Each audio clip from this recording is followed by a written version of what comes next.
I wrote a little like political rap and then I performed it, and it was really fun. That was probably one of the best like natural highs I've ever had. It was amazing. I make all the drinks that come through, and then I close the shop up. So sweeping, cleaning, espresso machine shut down, that kind of stuff. I have a problem with, and so does everybody, the sick pay. Like we all have it on our checks. You know, it takes 6 months to accrue, and then you get it.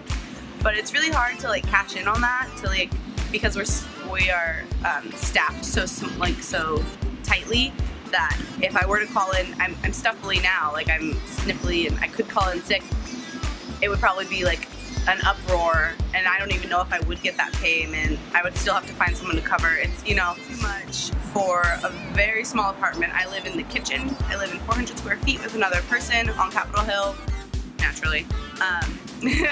And I don't have a car. I don't have a lot of time to commute. I'm a very busy person. I would like to just like live very close to school, to where I can walk to school and walk to work, which is what I do now.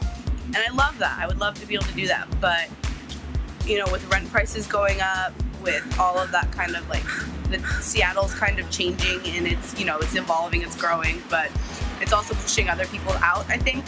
I want to stay here. This is where I want to be, but financially, if I can't, then I have to go somewhere else. And then, you know, other aspects of my life might suffer because I can't live where I want to live, you know? If there's a bunch of BS going on, you shouldn't have to take that BS. I don't care if it's your job. Like, be relentless, because you're not going to get what you want by rolling over. You're not going to get what you want by like just being like, okay, it's fine.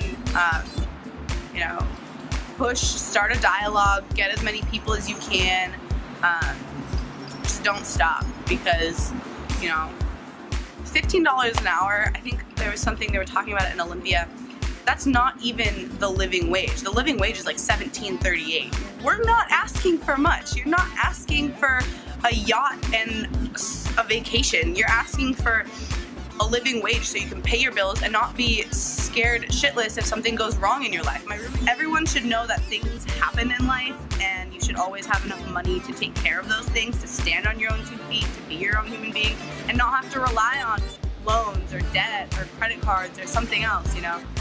If you work full time, if you're a worker and you bust your ass like everybody does, you should have enough money to pay for the things that come with life. Seattle Central Community College. I think they're dropping the community, so it's just Seattle Central College. I go here full time, so I work almost full time. I'm about 5 hours short, and then I go here full time. My end goal is to just get an AA and then transfer somewhere. Not sure where yet. But right now, the classes that I'm taking are health and wellness online, which I really, really like. And then I'm also taking music theory 1, because my side dream is to be a rapper, and so I would need to learn the basics, right? We did an action on National Coffee Day outside of the Starbucks headquarters, and to kind of rally everybody up, I performed it, which was fun because it was a little more intimate, and it was like the workers and people I kind of knew, and we all kind of like were in a little huddle, and it was really nice to kind of like set the tone for the action that we did.